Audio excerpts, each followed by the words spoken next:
ZVL. Omroep ZVL. Ik ben hier voor de Witte Juffer, de molen van IJsendijke. En zoals u kunt zien is de molen deze keer mooi versierd.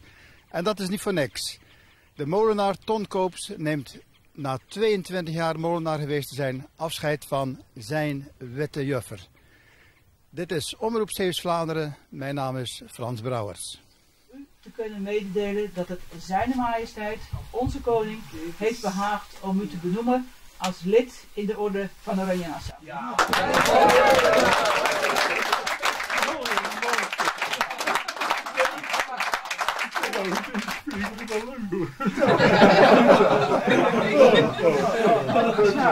Ja, dat is eigenlijk geen mooi woord. Nee, dat is echt een hele mooie verrassing. Ja, zeker. Ja, ik ga het versiersel zoals het heet bij u opspelden. Jongen,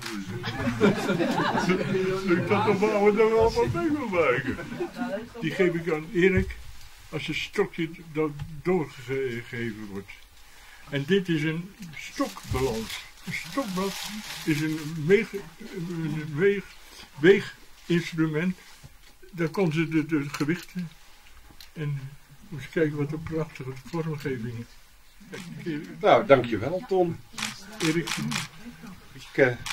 we houden het en als je zover bent dat je het weer doorgeeft een stokje, dat we toch allemaal de oude gereedschap in ere moeten houden. Maar het doet me pijn om te geven.